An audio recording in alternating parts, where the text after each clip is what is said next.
जय हिंद दोस्तों, स्वागत है आप सभी का मिस्टर एकेडमी जबलपुर में। करंट की इस महत्वपूर्ण श्रृंखला के अंतर्गत दोस्तों आज हम चर्चा करने जा रहे थे एक बेहद महत्वपूर्ण नाम के विषय में दोस्तों। जी हाँ, महारानी एलिजाबेथ द्वितीय के बारे में। हाल ही में दोस्तों हमने देखा, यह सुर्खियों में है कि महारानी एलिजाबेथ द्वितीय का निधन हुआ है। 8 सितंबर 2022 वह तिथि है जब इनका निधन हुआ है। इसे ही लेकर दोस्तों जो भी महत्वपूर्ण परीक्षा उपयोगी प्रश्न हमारे सामने हो सकते हैं या जो भी तथ्य हैं उनके विषय में दोस्तों आज हम समझेंगे, हम उनका विश्लेषण करेंगे और उसे हम नोट डाउन करेंगे। तो चलिए ठीक है दोस्तों, हम बिना समय गंवाए प्रारंभ करते हैं महारानी एलिजाबेथ द्वितीय के बारे में। यदि बात करें हम दोस्तों इनके निधन को लेकर के जो महत्वपूर्ण प्रश्न हो सकता है वह सबसे इंपॉर्टेंट क्वेश्चन होगा। वह दिनांक दोस्तों, वह तिथि 8 सितंबर 2022 आप नोट कर लीजिए। और अगला जो एक और महत्वपूर्ण बिंदु होगा दोस्तों वो ये है कि भाई इनकी शासना अवधि, ठीक है, यानी कि हम क्या कह सकते हैं कि वह अवधि जब वो शासन पर थी वो बेहद महत्वपूर्ण है। क्योंकि दोस्तों क्यों महत्वपूर्ण है वो हम देखते हैं। तो इनकी जो शासनावधि दोस्तों वो है 70 वर्ष 214 दिन, यानी हम कह सकते हैं कि लगभग 71 वर्ष की अवधि जो थी इन्होंने गुजारी उस शासन के दौरान। तो वो आप नोट कर लीजिएगा। सर्वाधिक ब्रिटेन में अब तक का सर्वाधिक जो एक शासनावधि या जो काल है या जो ड्यूरेशन है वो इन्हीं का रहा। फिर इसके बाद दोस्तों हम बात करते हैं कि ये शासनावधि क्या विश्व में भी सर्वाधिक थी? तो जी नहीं दोस्तों, विश्व में यदि हम बात करें, विश्व की एक सूची की ओर यदि हम निगाह अपनी ले जाएं तो हम पाते हैं दोस्तों कि उस सूची में नंबर 2 पर है महारानी एलिजाबेथ द्वितीय। और नंबर 1 पर कौन है दोस्तों? तो नंबर 1 पर है फ्रांस के लुई 14वें, ठीक है। लुई जो 14वें हैं दोस्तों, ये सबसे लंबे समय तक इन्होंने शासन किया। और वह समय क्या है? तो वो इनका जो समय था दोस्तों वो था 72 वर्ष। अब इसके बाद दोस्तों हम आगे बढ़ते हैं और आगे बढ़ने के इस क्रम में दोस्तों हम समझते हैं उन सबसे पहले उनके परिचय के बारे में। हम देखें कि उनका परिचय क्या है, उनका जन्म कहाँ पर हुआ। तो बात करें दोस्तों यदि महारानी एलिजाबेथ द्वितीय की, तो सबसे पहले इनके जन्म को लेकर के बात करते हैं। जन्म दोस्तों इनका 21 अप्रैल 1926 को हुआ, ठीक है। 21 अप्रैल 1926 को मैफेयर, लंदन, इंग्लैंड में हुआ। इसके बाद दोस्तों हम बात करें इनके पूरे नाम की, यानी इनका पूरा जो नाम है वो क्या है? तो इनका पूरा नाम है दोस्तों महारानी एलिजाबेथ अलेक्जेंड्रा मैरी विंडसर, ठीक है। महारानी एलिजाबेथ अलेक्जेंड्रा मैरी विंडसर, ये इनका पूरा नाम है। बात की जाए दोस्तों इनके माता पिता की, तो वह भी बहुत महत्वपूर्ण होने वाला है। जैसा कि हम सभी जानते हैं दोस्तों, इनके जो पिता हैं वे हैं किंग जॉर्ज 6, ठीक है। किंग जॉर्ज जो सस्टम है दोस्तों वो इनके पिता हैं और इनकी माता है क्वीन एलिजाबेथ। अच्छा, माता पिता दोस्तों यदि हम बात करें किंग बनने के पहले उनका नाम क्या है? तो वह है दोस्तों ड्यूक और डचेस, ये नाम है जो इंपॉर्टेंट है। और इसके बाद दोस्तों यानी हम कह सकते हैं कि यहाँ से प्रश्न कैसा बनने वाला है। तो यहाँ से जो हमारा प्रश्न होगा दोस्तों वो होगा इनके पूर्वाधिकारी को लेकर के, कि महारानी एलिजाबेथ द्वितीय के पूर्वाधिकारी कौन थे और उत्तराधिकारी कौन है, तो वो भी हम देखेंगे। आगे दोस्तों हम बात करते हैं राज्याभिषेक को लेकर के, कि इनका राज्याभिषेक कब हुआ। तो राज्याभिषेक की जो दिनांक है दोस्तों उसे नोट कीजिएगा, इनके पिताजी, ठीक है। अच्छा, यहाँ पे देखिए एक और पहलू जो है उसे समझना महत्वपूर्ण है। हम देख रहे हैं रानी, राजा, महारानी, तो ये सारी चीज़ें दोस्तों कहीं ना कहीं हमें एक इशारा करती हैं कि राजतंत्र, ठीक है। कैसा राजतंत्र? शाही राजतंत्र है। और यह राजतंत्र कैसा है? वंशानुगत है। वंशानुगत इन द सेंस दोस्तों, वंशानुगत अर्थात एक पीढ़ी से दूसरी पीढ़ी में हस्तांतरित होने वाला जो आप देखेंगे शासन है वह है कैसा? वंशानुगत राजतंत्र, ठीक है। इन्हीं का राजतंत्र है और वंशानुगत है। आगे हम देखते हैं दोस्तों इसमें जो महत्वपूर्ण पहलू होने वाला है वो ये है कि भाई इनका राज्याभिषेक। और राज्याभिषेक का सीधा सा मतलब है कि अब अगर हम देखें तो यहाँ पर एक आप तिथि देखेंगे जब ये गद्दी पर बैठती हैं। तो वो तिथि कौन सी है दोस्तों? 2 जून 1953। 2 जून 1953 को दोस्तों ये राजगद्दी पर बैठी। अब यहाँ पे एक महत्वपूर्ण पहलू है, उसे आप नोट कीजिएगा, देखिएगा। 1952 दोस्तों 1952 वह वर्ष है जब इनके पिता किंग जॉर्ज 6 जो हैं, जो जॉर्ज सस्टम है दोस्तों, उनकी मृत्यु हो जाती है। और इनकी मृत्यु के उपरांत जो है उनकी पहली संतान, जैसा कि इनका एक नियम है जो चला आ रहा था कि जो भी अगली पीढ़ी में जब बैठेगा इस राजगद्दी पर तो वह कौन होगा दोस्तों? वह पहली संतान होगा। अर्थात यदि पिता की 6 संतानें हैं या मान लीजिए 4 हैं या 10 संतान हैं, तो उन 10 संतानों में जो पहली संतान है वह ही कौन होगा? असल उत्तराधिकारी होगा। हालांकि दोस्तों आगे के क्रम में हम पाते हैं, या अगर हम पहले इनके पीछे जाए तो हम पाते हैं कि ऐसा जरूरी नहीं था, मतलब एक नियम है, लेकिन अपवाद स्वरूप हमने पाया कि इनके जो पिता हैं, ठीक है, वो अपने पिता के यानी किंग जॉर्ज सस्टम अपने पिता की दूसरी संतान थे, ठीक है। एक्चुअल में इनके जो बड़े भाई हैं एडवर्ड अष्टम, वो दोस्तों एक अमेरिकी विधवा महिला से विवाह के कारण जो है उन्होंने ये राजगद्दी ठुकरा दी थी। तो हमने यहाँ पे पाया कि भाई वो अपनी दूसरी संतान, ठीक है, अपने पिता की दूसरी संतान है और उसके बाद भी वो गद्दी पर हैं। खैर हम आगे बढ़ते हैं दोस्तों। जब हम आगे बढ़ते हैं तो हम पाते हैं कि जो राज्याभिषेक है वो 2 जून 1953 को इनका हुआ। अच्छा, 1952 में पिता की मृत्यु हो गई और 1952 में ही उन्होंने राजगद्दी संभाल ली, लेकिन जो ताज था दोस्तों वो उन्हें 2 जून 1953 को पहनाया गया। इसके बाद दोस्तों हम आगे बढ़ते हैं तो हम पाते हैं कि जीवन साथी के विषय में, तो यदि बात करें दोस्तों हम जीवन साथी की, तो जीवन साथी का नाम है प्रिंस फिलिप। आगे हम देखें दोस्तों तो इनकी 4 संतानें हैं, ठीक है, जैसा कि आप सभी जानते हैं 4 संतानें। और इन 4 संतानों के यदि हम नाम को देखें दोस्तों तो इन नाम के साथ ही हमें इनके उत्तराधिकारी की भी जानकारी लग जाएगी। तो आपके सामने एक चार्ट है दोस्तों, इस चार्ट के माध्यम से दोस्तों आप स्पष्ट तौर पर समझ सकते हैं। सबसे पहले जो नाम है दोस्तों वो आप पाएंगे किंग जॉर्ज सस्टम, ठीक है, 6 वहाँ पर हैं। और साथ ही में दोस्तों वहाँ पर एक और नाम आपको देखने मिल रहा है द क्वीन मदर यानी कि क्वीन एलिजाबेथ का। तो यह नाम बहुत महत्वपूर्ण है। बात की जाए दोस्तों किंग जॉर्ज सस्टम का यदि पूरा नाम, तो वह नाम है दोस्तों प्रिंस अल्बर्ट किंग जॉर्ज सस्टम यानी 6। और वहाँ पर एक और महत्वपूर्ण बिंदु है दोस्तों कि ये अपने पिता की दूसरी संतान है। दूसरी संतान के विषय में दोस्तों मैंने पहले ही बता दिया है कि दूसरी संतान कैसे गद्दी तक पहुँची। तो अपने पिता की जो पहली संतान है दोस्तों एडवर्ड, इनके जो भाई थे एडवर्ड अष्टम, उन्होंने 1936 में तलाकशुदा अमेरिकी महिला से विवाह के लिए राजा बनने का ये जो एक पद था उसे ठुकरा दिया। फिर दोस्तों हम आगे बढ़ते हैं, तो हम आगे जब बढ़ते हैं हम देखते हैं कि जैसा कि हमने पाया वंशानुगत राजतंत्र, ब्रिटेन का वंशानुगत राजतंत्र जब हम देखते हैं दोस्तों तो एक पीढ़ी से दूसरी पीढ़ी में जब ये हस्तांतरित हो रहा होता है तो इसी क्रम में हम पाते हैं कि जो भी पहली संतान होती है वही उत्तराधिकारी बनती है। और उसी क्रम में दोस्तों आप देखेंगे चार्ट में तो आपको देखने मिलेगा कि यहाँ पर 2 नाम हैं, पहला क्वीन एलिजाबेथ द्वितीय और दूसरा नाम है दोस्तों प्रिंसेस मार्गरेट, ठीक है।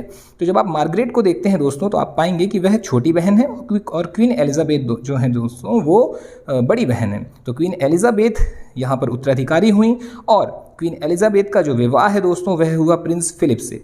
आपको बता दें यहाँ पर दोस्तों कि प्रिंस फिलिप जो हैं वो नेवी में भी रह चुके थे और जो सेकेंड वर्ल्ड वार था दोस्तों उसमें उन्होंने बहुत अहम भूमिका अदा की थी। अगली कड़ी में यदि हम देखें दोस्तों यहाँ पर तो एक और महत्वपूर्ण बिंदु है, प्रिंस फिलिप से इनका विवाह 1947 में हुआ, 1947 में।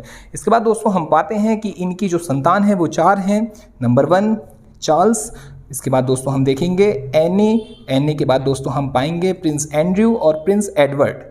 फिर इसके बाद दोस्तों हम देखते हैं यहाँ पर उत्तराधिकारी। यदि उत्तराधिकारी की बात की जाए दोस्तों तो क्वीन एलिजाबेथ की जो पहली संतान है वो है चार्ल्स। तो चार्ल्स दोस्तों यहाँ पर चार्ल्स तृतीय के नाम से जो है गद्दी पर बैठेंगे और यही उत्तराधिकारी हैं। इसके बाद दोस्तों यदि हम आगे बढ़ें इसी क्रम में तो हम पाएंगे कि चार्ल्स के 2 शादियाँ हुई। यदि पहली शादी की बात करें दोस्तों हम तो पहली शादी इनकी डायना से हुई और दूसरी शादी दोस्तों हुई है कैमिला से।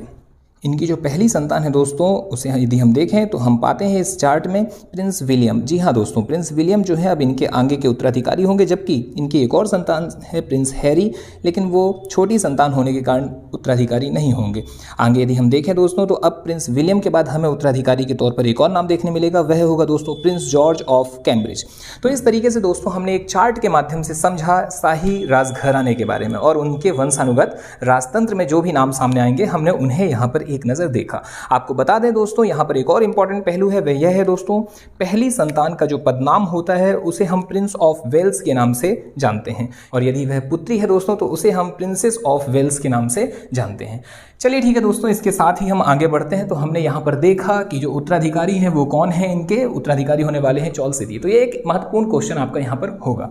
फिर इसके बाद दोस्तों हम आगे बढ़ते हैं निधन को लेकर के। निधन का वह प्लेस इंपॉर्टेंट है, कहाँ पर निधन हुआ, तो दोस्तों इनका निधन हुआ है बालमोरल कैसल या बालमोरा कैसल, जो कि कहाँ पर है दोस्तों, स्कॉटलैंड में है। तो ये अपने आप में एक महत्वपूर्ण प्रश्न होगा। इसके बाद दोस्तों आगे यदि हम देखते हैं तो हम पाते हैं एक और इम्पॉर्टेंट बिंदु, इनके निधन की घोषणा, ठीक है, उसको लेकर के दोस्तों इनका जो आधिकारिक निवास है बकिंघम पैलेस। बकिंघम पैलेस के विषय में यदि हम देखें दोस्तों तो एक प्रश्न पूछा जा चुका है विगत वर्षों में कि बकिंघम पैलेस कहाँ पर है, तो यह है दोस्तों इंग्लैंड। अब बकिंघम पैलेस के विषय में दोस्तों हमने देखा कि यह आधिकारिक निवास है और इसने दोस्तों भारतीय समय अनुसार रात 11:15 पर इनके निधन की घोषणा की। इसके बाद दोस्तों हम पाते हैं कि इनके निधन को लेकर के जो है एक और महत्वपूर्ण पहलू ऑपरेशन लंदन ब्रिज।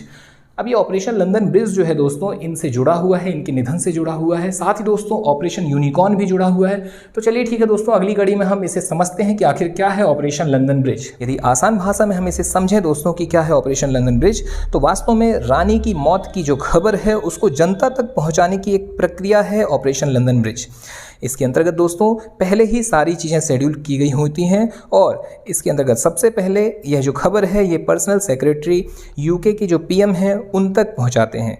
आगे इसी कड़ी में दोस्तों यूके की जो पीएम है, जैसे यदि हम वर्तमान में देखते हैं दोस्तों तो यूके की पीएम है लिज ट्रस, तो अर्थात यूके की जो पीएम है वो आगे इसे विदेश मंत्रालय तक पहुंचाएंगे इस खबर को, और यह पूरी चीज़ें औपचारिक तौर पर हो रही हैं। आगे दोस्तों विदेश मंत्रालय जितने भी ऐसे स्टेट हैं जहां पर जो क्वीन हैं जो है ना वो हेड ऑफ स्टेट के रूप में जानी जा रही हैं, वहां ब्रिटिश राजघरानों के आधिपत्य वाले क्षेत्रों में और कॉमनवेल्थ के देशों तक यह खबर को पहुंचाएंगे। तो निष्कर्षतः दोस्तों हम कह सकते हैं कि जो ऑपरेशन लंदन ब्रिज है वह वास्तव में रानी की मौत की खबर को जनता तक पहुंचाने की एक प्रक्रिया है। इसके बाद दोस्तों यदि हम बात करें कि ऑपरेशन यूनिकॉर्न क्या है, तो वास्तव में दोस्तों ऑपरेशन यूनिकॉर्न भी ऑपरेशन लंदन ब्रिज की ही तरह एक कोड नेम है। जैसे अभी हमने देखा दोस्तों कि जो खबर है, ठीक है, जो हमें जनता तक पहुंचाने की जो खबर की जो प्रक्रिया है रानी की मौत की, उसे हमने देखा ऑपरेशन लंदन ब्रिज के रूप में, और अभी दोस्तों जो अंतिम क्रिया से संबंधित जो कोड नाम है दोस्तों उसे ऑपरेशन यूनिकॉर्न नाम दिया गया है। मैं फिर से रिपीट करना चाहूँगा, अंतिम क्रिया से संबंधित जो कोड नाम है उसे ऑपरेशन यूनिकॉर्न नाम दिया गया है। इसके बाद दोस्तों एक और ऑपरेशन यहाँ पर बहुत फेमस है, बहुत चर्चित है और बहुत ही इंपॉर्टेंट होगा, operation spring tight. Operation spring tight क्या है दोस्तों, तो यह भी ठीक वैसे ही जैसे ऑपरेशन लंदन ब्रिज, जैसे ऑपरेशन यूनिकॉर्न एक कोड नेम है, वैसे ही यह भी एक कोड नेम है इनके उत्तराधिकारी चार्ल्स तृतीय के सम्राट बनने तक की प्रक्रिया का। आगे इसी कड़ी में दोस्तों हम देखते हैं महारानी या महाराजा जो भी ब्रिटेन में हैं उन्हें प्राप्त संवैधानिक अधिकार। तो बात की जाए दोस्तों यदि संवैधानिक अधिकारों की, तो यहाँ पर बेहद महत्वपूर्ण हो जाता है दोस्तों कानूनों पर हस्ताक्षर। जितने भी कानून होंगे उसमें जो साइन होंगे वो महारानी या महाराजा के ही होंगे, यह संवैधानिक अधिकार है। दूसरा दोस्तों संसद का जो सत्र है यह भी प्रारंभ करने का जो अधिकार है यह उनका संवैधानिक अधिकार है।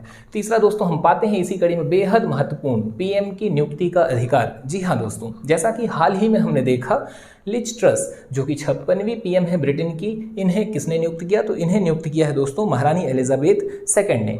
और यहाँ पर बेहद महत्वपूर्ण हो जाता है दोस्तों यह उनके शासनकाल की 15वीं पीएम है, अर्थात उन्होंने दोस्तों 15 पीएम को नियुक्त किया हुआ है, और यह अपने आप में प्रदर्शित करता है दोस्तों कि यह एक लंबा शासन अवधि दर्शाता है उनकी। इस शासन अवधि के विषय में दोस्तों हमने पहले ही चर्चा की हुई है। इसके बाद दोस्तों हम देखते हैं लिज ट्रस के बाद एक और जो महत्वपूर्ण तथ्य है दोस्तों वो ये है कि इन 15 पीएम में जो अंतिम है वो है लिज ट्रस, और जो पहली थी दोस्तों वो थी एंथनी एडम। अगला दोस्तों इसी कड़ी में चूंकि प्रधानमंत्री की बात हो रही है तो एक और महत्वपूर्ण जो नाम है दोस्तों वह है विंस्टन चर्चिल। जी हाँ दोस्तों, यह भी एक बेहद महत्वपूर्ण नाम है विंस्टन चर्चिल। वास्तव में दोस्तों जब रानी का राज्याभिषेक हुआ, अर्थात महारानी एलिजाबेथ द्वितीय जब राज्याभिषेक उनका चल रहा था दोस्तों, तो उस समय पर जो पीएम थे वे कौन थे, तो वह नाम इंपॉर्टेंट हो सकता है, वो है दोस्तों पीएम विंस्टन चर्चिल। इसके बाद दोस्तों हम आगे बढ़ते हैं इसी कड़ी में। अगला दोस्तों हमारे लिए एक और इंपॉर्टेंट बिंदु हो सकता है, महारानी जो थी दोस्तों वो 14 राष्ट्रमंडल देशों की प्रमुख थी। और यदि हम बात करें दोस्तों इन राष्ट्रमंडल देशों की, तो इनमें से महत्वपूर्ण हैं ऑस्ट्रेलिया, न्यूजीलैंड, कनाडा, आयरलैंड और भी अन्य। इसके बाद दोस्तों हम आगे बढ़ते हैं, इनके अंत्येष्टि को लेकर के एक प्रश्न जो है दोस्तों वो सामने एक फैक्ट के रूप में है। अंत्येष्टि दोस्तों इनकी कहाँ पर हो रही है, तो वह हो रही है दोस्तों इंग्लैंड के ही वेस्टमिंस्टर, ठीक है, नाम नोट कर लीजिएगा, वेस्टमिंस्टर एबी चर्च में। एक बार मैं फिर से रिपीट करना चाहूँगा, वेस्टमिंस्टर एबी चर्च में। और इस चर्च के विषय में आपको बता दें दोस्तों यह वही चर्च है जहाँ पर न केवल महारानी एलिजाबेथ द्वितीय बल्कि ऐसे अधिकांश राजा और रानियों का जो राज्याभिषेक है वह हुआ। इसके बाद दोस्तों इसके विषय में दूसरा जो तथ्य है वो ये है, इनका जो विवाह 1947 में हुआ दोस्तों वह भी इसी चर्च में हुआ था। अगला दोस्तों यदि हम बात करें तो इनके जो अंत्येष्टि संस्कार है वह भी इसी चर्च में हो रहा है। तो यह चर्च बेहद महत्वपूर्ण है। इसके बाद दोस्तों अगला इसी कड़ी में है, 12 दिन का राजकीय शोक घोषित किया गया है। इसी के साथ दोस्तों एक और बेहद महत्वपूर्ण इंपॉर्टेंट क्वेश्चन, डी डे। जी हाँ दोस्तों, डी डे एक कोड नेम है, ये आप नोट कर लीजिएगा। जिस दिन दोस्तों महारानी का निधन हुआ वह दिन डी डे के नाम से जाना गया। तो यह भी एक महत्वपूर्ण आपके लिए करंट होगा। फिर आगे दोस्तों हम बात करते हैं, 12 दिन का राष्ट्रीय शोक जो है वह ब्रिटेन में घोषित किया गया है। और यदि भारत के दृष्टिकोण से देखें दोस्तों तो भारत में 1 दिन का राष्ट्रीय या राजकीय शोक घोषित किया गया है। वह दिन है दोस्तों 11 सितंबर, इसे आप नोट कर लीजिएगा। यह भी एक महत्वपूर्ण तथ्य है।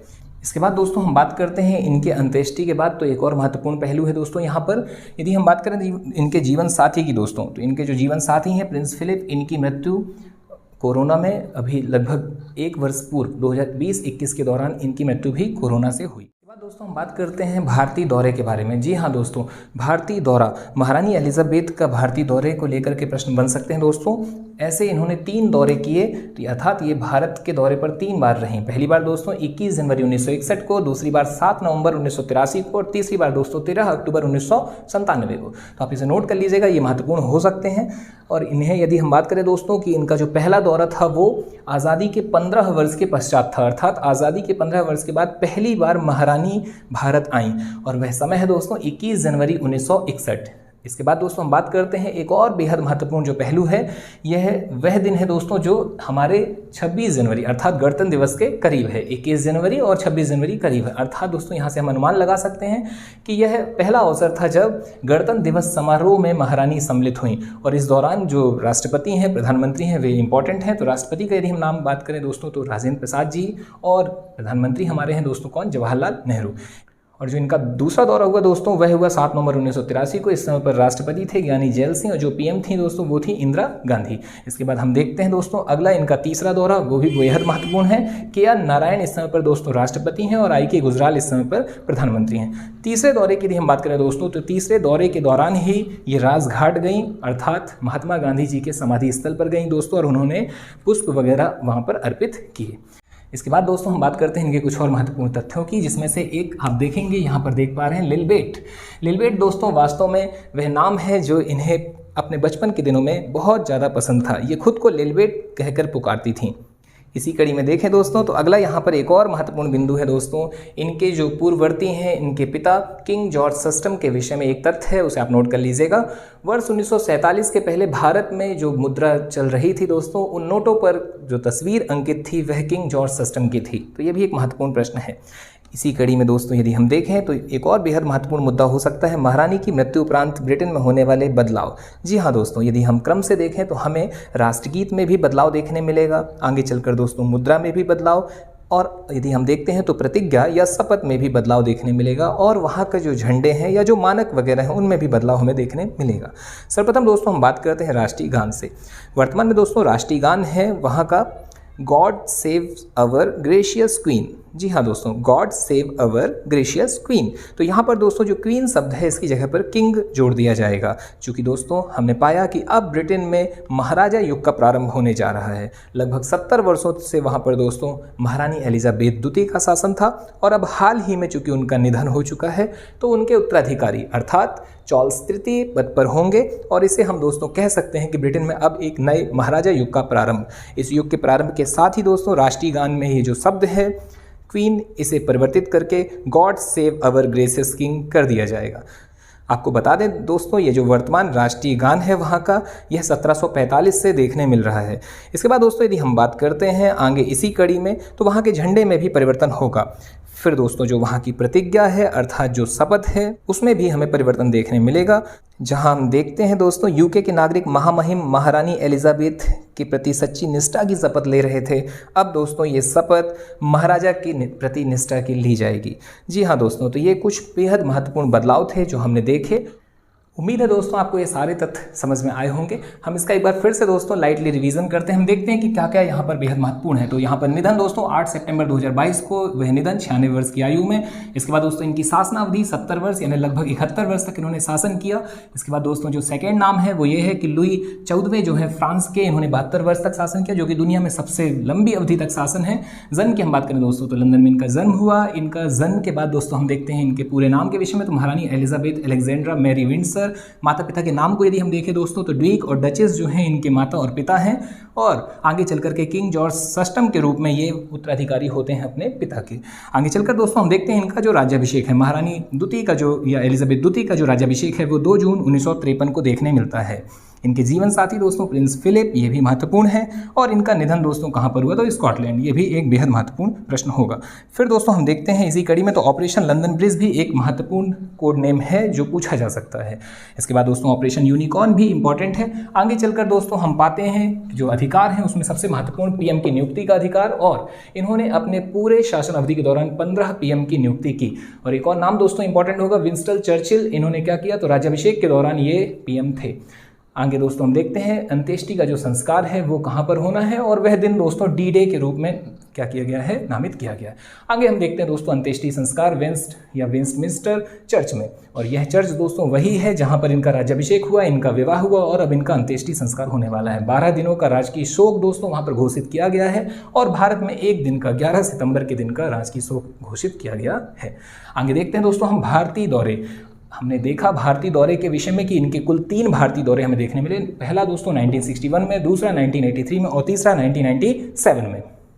और यहाँ से दोस्तों बेहद महत्वपूर्ण प्रश्न जो है वो ये बन सकता है कि भाई इनका जो दौरा है वह निम्नलिखित में से किस वर्ष हुआ या किस वर्ष दौरा नहीं हुआ। अगला दोस्तों एक और प्रश्न हो सकता है इन्हीं ईयर्स को ऑप्शन में दे करके कि वे किस गणतंत्र दिवस में सम्मिलित हुई, अर्थात वह किस दौरे पे गणतंत्र दिवस या कब वो गणतंत्र दिवस में सम्मिलित हुई। तो चलिए ठीक है दोस्तों, उम्मीद है आपको ये सारे प्रश्न, सारे फैक्ट समझ में आए होंगे, सारे महत्वपूर्ण हैं, आप नोट जरूर कीजिएगा। उम्मीद है दोस्तों वीडियो आपको ठीक लग रही होगी। वीडियो यदि दोस्तों आपको ठीक लग रही है तो वीडियो को लाइक, कमेंट और शेयर जरूर किया कीजिए। साथ ही दोस्तों एक और महत्वपूर्ण जो जानकारी है वो आपसे साझा करनी थी दोस्तों। वास्तव में दोस्तों होता क्या है, ये सारे इतने महत्वपूर्ण व्यक्तित्व हैं, इतने महत्वपूर्ण नाम हैं कि इनके विषय में बहुत कुछ है। अब यदि दोस्तों इनके विषय में इतना कुछ है तो यदि हम एक सिरा थामते हैं तो दूसरा सिरा निश्चित तौर पर छूट ही जाता है। तो दोस्तों प्रयास किया जा रहा है आपके लिए, यह एक पहल है। उम्मीद है यह पहल आपको ठीक लग रही होगी। यदि दोस्तों पहल आपको ठीक लग रही है तो आप भी हमारा साथ दें, सपोर्ट करें। चलिए ठीक है दोस्तों, मुलाकात अगली वीडियो में। जय हिंद, जय भारत।